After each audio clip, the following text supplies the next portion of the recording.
Dear students, I hope आप सब खैरियत से होंगे। तो आज हम स्टडी करने जा रहे हैं बेसिक कंप्यूटर कोर्स के हवाले से। इसमें बेसिक कंप्यूटर कोर्स में हम स्टडी करेंगे computer components, characteristics, hardware, software, input output devices. सो डिटेल से कंप्लीट हम स्टडी करेंगे। सो वीडियो स्किप मत कीजिएगा, ऑल डिटेल्स केयरफुली सुनिएगा। सो स्टार्ट करते हैं। सबसे पहले जब हम कंप्यूटर के हवाले से स्टडी कर रहे होते हैं तो सबसे पहले हमारे माइंड में यही क्वेश्चन आता है कि कंप्यूटर है क्या, व्हाट इज़ कंप्यूटर। इसीलिए आज फुल एक्सप्लेनेशन में आपको कंप्यूटर के हवाले से स्टडी करवाया जाएगा। Computer is an electronic device. Computer एक इलेक्ट्रॉनिक डिवाइस है जो कि डेवलप बाय चार्ल्स बेबेज। जब ये क्वेश्चन उन स्टूडेंट्स के लिए बहुत मस्ट है जो आईसीएस या कंप्यूटर के हवाले से स्टडी कर रहे हैं, वो उनका जानना ज़रूरी है कि इसको डेवलप किसने किया था इस डिवाइस को। So Charles Babbage is developer near by 19th century में उसने डेवलप किया था। It take input data from the input devices. Computer input data input devices से रिसीव करता है। इनपुट डिवाइसेस में हमारे पास कीबोर्ड माउस आ जाता है जिससे हम डाटा प्रोवाइड करते हैं कंप्यूटर को। सो नेक्स्ट ये फर्दर स्टोर करता है डाटा को और प्रोसीड करता है आगे। सो प्रोसीड करने के बाद ये प्रोड्यूस करता है आउटपुट में। आउटपुट में हमारे पास डिवाइसेस आ जाती हैं, मॉनिटर एंड प्रिंटर, जिसे हम इसका अपने डाटा का आउटपुट देख सकते हैं। सो फर्दर जिस हवाले से बताया गया है कि सबसे पहले हमारे पास एक प्रोसेस होता है इनपुट का, जिसे हम डाटा देते हैं। देन वो प्रोसेस करता है कंप्यूटर। प्रोसेस करने के बाद वो हमें अपने डाटा का आउटपुट देता है। ठीक है। So further details next study करते हैं।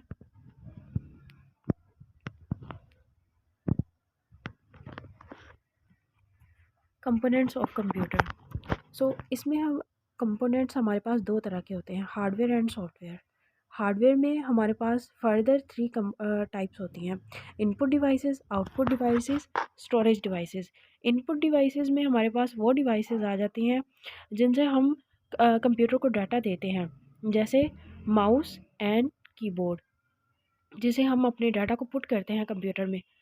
सो आउटपुट डिवाइसेस वो डिवाइसेस होती हैं जिसे हम अपना डाटा जो भी क्रिएट किया होता है हमने कंप्यूटर में, उसका आउटपुट लेते हैं। जैसे वो मॉनिटर में हमें स्क्रीन में नज़र आ रहा होता है, देन उसका हम प्रिंट आउट निकालते हैं प्रिंटर से, स्कैनर भी हो सकता है, इस तरह के आउटपुट डिवाइसेस। सो स्टोरेज डिवाइसेस नेक्स्ट है। नेक्स्ट स्टोरेज डिवाइसेस में हमारे पास वो डिवाइसेस आ जाती हैं जिनसे हम अपने डाटा को स्टोर कर सकते हैं। सो ये कंप्यूटर का एक माइंड होता है, जिसे ब्रेन भी कह सकते हैं। इसमें सारा डाटा हमारा सेव हो रहा होता है। फर्दर सॉफ्टवेयर्स में पढ़ते हैं। सेकंड टाइप है हमारी कंप्यूटर कंपोनेंट्स की, सॉफ्टवेयर। सॉफ्टवेयर में फर्दर 2 टाइप्स हैं, application software, system software.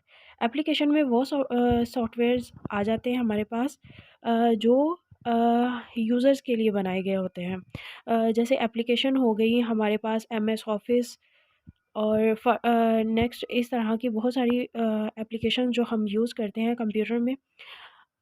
Next system के हवाले से, सिस्टम में हमारे पास जैसे विंडोज़ हो गई, लिनक्स हो गई, काली लिनक्स, पैरेट, इस तरह के हमारे पास। नेक्स्ट हम करेक्टरिस्टिक ऑफ कंप्यूटर स्टडी करेंगे। करेक्टरिस्टिक ऑफ कंप्यूटर में कंप्यूटर की स्पीड आ जाती है, एक्यूरेसी आ जाती है। आपने नोटिस किया होगा कि कंप्यूटर जब हम चला रहे होते हैं तो उसमें हम अपने डाटा को बहुत स्पीडली, इजी वे में, आसानी से उसको क्रिएट कर सकते हैं। उसका रिज़ल्ट हमें बहुत स्पीड से मिल जाता है, बहुत ही कम वक्त में हम अपना बहुत सारा काम कर सकते हैं। नेक्स्ट एक्यूरेसी, कंप्यूटर अपनी एक्यूरेसी के हवाले से बहुत अच्छा रिज़ल्ट देता है। इसमें कोई भी आप वीडियो एडिटिंग करते हैं, कोई भी एप्लीकेशन चला रहे हैं, कोई सॉफ्टवेयर यूज़ कर रहे हैं, तो वो उसको रन करना बहुत इजीली हो जाता है, तो उसको एक्यूरेट तरीके से आप रन कर सकते हैं। स्टोरेज के हवाले से थर्ड पे हमारे पास पार्ट आ जाता है कि स्टोरेज। स्टोरेज के हवाले से ये बहुत अच्छी डिवाइस होती है। कंप्यूटर में हम बहुत सारा डाटा एक ही वक्त में स्टोर कर सकते हैं।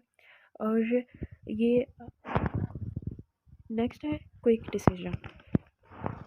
कंप्यूटर अपने डिसीजन के हवाले से बहुत क्विक होता है। अगर आप कोई भी क्वेश्चन इसमें लिख रहे हैं, कोई फाइल क्रिएट कर रहे हैं, तो आपको बहुत जल्द उसका डिसीजन देता है। मींस जैसे आप कोई भी मैथमेटिकल फाइल क्रिएट कर रहे हैं, आप सब्ट्रैक्शन कर रहे हैं, एडिंग कर रहे हैं या मल्टीपल कर रहे हैं, so with in with in second में आपको उसका रिज़ल्ट मिल जाता है।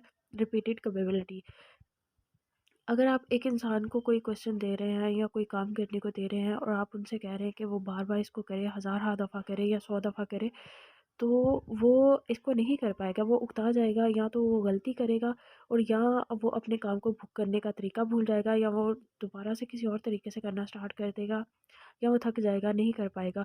बट कंप्यूटर की ये बेस्ट क्वालिटी है कि कंप्यूटर को आप जितनी दफ़ा भी चाहें वो एक उसी तरीके से उसी मेथड में बिना गलती किए हुए आपको वर्किंग कंप्लीट करके देता है। सो ये करैक्टरिस्टिक थे ऑफ कंप्यूटर के। नेक्स्ट है फुल फॉर्म। कंप्यूटर को जानने के लिए कंप्यूटर के फुल फॉर्म हमें जानना बहुत ज़रूरी है। सो इनके नेम्स और बाज़ औक़ात सम स्टूडेंट्स ऐसे होते हैं कि उनको इनके नेम्स पता होते हैं बट उनकी फॉर्म नहीं पता होती, तो इनका जानना भी हमारे लिए ज़रूरी है। कंप्यूटर, सबसे पहले है computer, commonly operating machine purposely used for technology and education. आमतौर पर हम ऑपरेटिंग मशीन इस पर्पस टेक्नोलॉजी और एजुकेशन सिस्टम के लिए यूज़ करते हैं।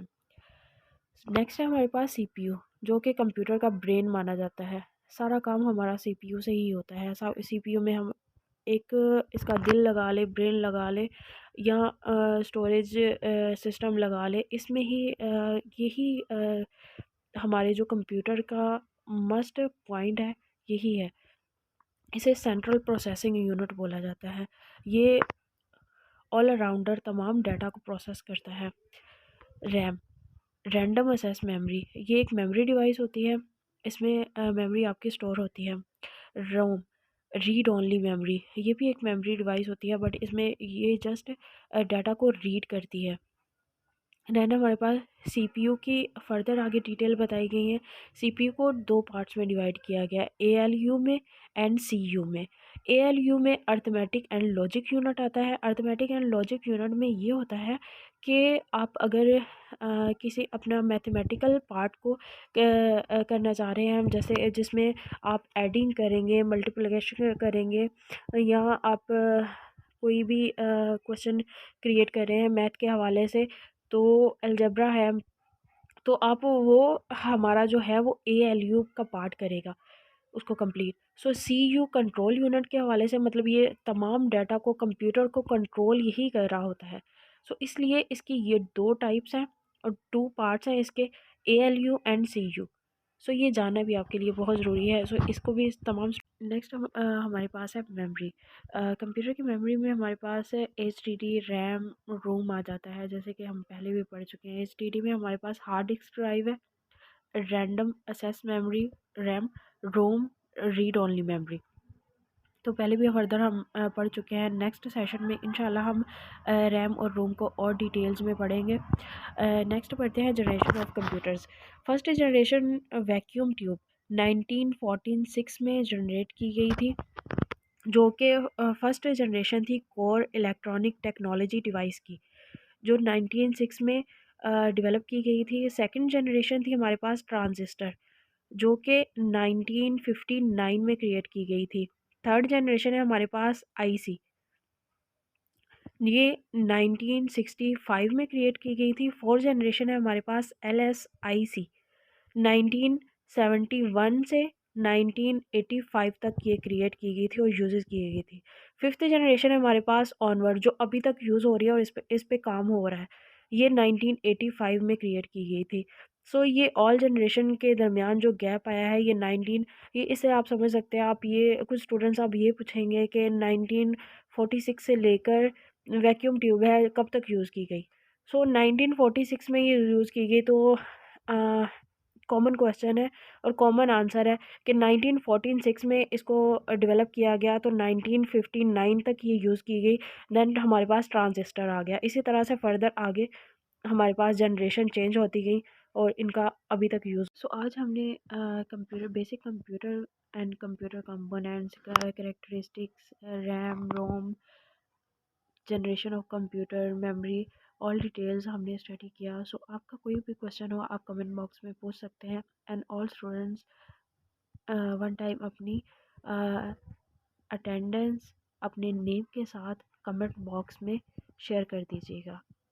ओके, अल्लाह हाफिज़। दुआ में याद रखिएगा।